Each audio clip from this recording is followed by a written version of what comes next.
Audio Jungle.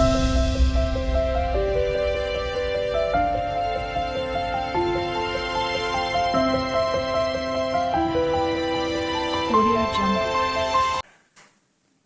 Hello everyone, welcome back to my YouTube channel જેનું નામ છે ભૂમિ vlogs 994 અને મારું નામ છે ભૂમિજ. તો આજે હું જાઉં છું મારા મામાના ઘરે. તો જોઈએ આજનો સફર કેવો રહે છે. તો બધું હું બતાવતી રહીશ. ઓકે, અને હું જાઉં છું રાજસ્થાન. મારું મામાનું ઘર છે રાજસ્થાનમાં. તો જોઈએ, જોવાલાયક વસ્તુ આવશે બધી તમને બતાવતી રહીશ. મારો રસ્તામાં મૂડ કેવો હોય, શું શું ખાઉં છું, બધું બતાવતી રહીશ. તો વ્લોગ્સમાં બને રહેજો. જય ગોગા મહારાજ, જય શ્રી કુતામાં. Bye bye. ઘરેથી નીકળી ગયા, રિક્ષા મળી છે અને હવે બસ સ્ટેશને પહોંચી ગયા છીએ. ઓલરેડી 8:30 થઈ ગયા ને હજી બસ આવી નહીં. 8:30 વાગે બસ આવવાની હતી અને બસ આવી છે 9:15. અમે બેસી ગયા છીએ, સીટ પણ મળી ગઈ હતી. માતાશ્રી આગળ બેઠા છે અને હું પાછળ બેઠી હતી. રસ્તામાં મામાના ઘરે પહોંચતા તો મારી તબિયત એટલી બધી ખરાબ થઈ ગઈ હતી કે વોમિટ થતી હતી ને હા ના ઘણો બધો, મતલબ માથું દુખાય ને. તો હવે હરિદ્વાર નીકળીશ ત્યારથી વ્લોગ શરૂ કરીશ. Okay, bye bye. તો હરિદ્વાર જવા માટે અમે બસ સ્ટેશન માટે નીકળી ગયા છીએ. મામાના ઘરેથી 2 કલાકનો રસ્તો છે, ત્યાં બસ આવવાની છે હરિદ્વારની. તો નીકળી જઈશું. ફૂલ ઊંઘ આવતી હતી મને તો, એન્ડ માથું પણ દુખાતું હતું. કાલે મહેસાણાથી મામાના ઘરે આવ્યા એટલે બહુ જ માથું ને એવું બધું દુખાતું હતું. તો માથાની ગોળી લઈશું ત્યાં ઉતરીને. અને ઊંઘ આવે એટલે ઊંઘવામાં આપણો પહેલો નંબર કે ઊંઘ આવતી હોય, તબિયત સારી હોય કે ના હોય, પણ ઊંઘ આપણને ટાઈમ ઉપર આવી જાય. તો હવે ત્યાં જવા માટે નીકળી ગયા છીએ. બસની રાહ જોઈશું. ત્યાં ઉતરીને મામા કહેતા હતા કે થોડો તું નાસ્તો કરી લે, નાસ્તો કરીને તને ગોળી આપી દઉં માથાને. તો જો નાસ્તો કરવા બેસી ગયા.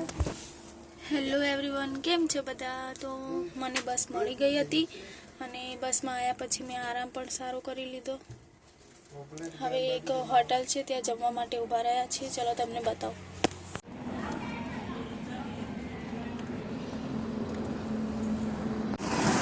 તો ચલો હોટલે નાસ્તો ને બધું કરી દઈએ અને પછી જોઈએ કે શું થાય. પછી અંદર જઈને જમવાનું હોય એટલે વ્લોગમાં બને રહેજો. મમ્મા હાય કહી દો. હાય. ચલો. બસ વધારે ઊભી રહેવાની હતી નહીં, તો બસમાં જ અમે શાક લાવી દીધું હતું. એન્ડ પરોઠા તો બનાવેલા જ હતા. તો સેવ ટામેટાનું શાક લાવ્યું છે એક, એન્ડ એક પનીર પાલક લાવ્યું છે. હા, આ છોકરાને તમારે લઈ જવો નહીં. તો ગાઈસ, અમે જમવાનું જમી લીધું હતું એન્ડ પહાડ જોતાં જોતાં આસ્તે આસ્તે પહોંચી રહ્યા હતા. ત્યાં જ એક ફેમસ, મતલબ સારું મોટું શહેર આવી ગયું હતું અને ત્યાંના ફેમસ હતા ઘેવર. બહુ જ ફેમસ છે. એન્ડ એ પણ ખાઈ લીધા. પછી આસ્તે આસ્તે અમે પહાડ જોતાં જોતાં જતા હતા. પહાડની અંદરથી પણ ઘણીવાર બસ નીકળી હતી. મતલબ એ ત્યાંનો વ્યૂ એકદમ મસ્ત હતો. શાંત વાતાવરણ, પહાડની નજીકથી જવાનું. ઓનલી બસનો જે હોર્ન હોય એનો જ અવાજ આવતો હતો. બાકી એકદમ શાંત વાતાવરણ હતું.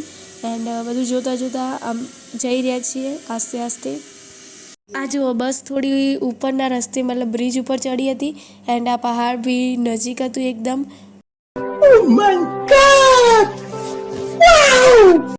અરે આ છે અજમેર.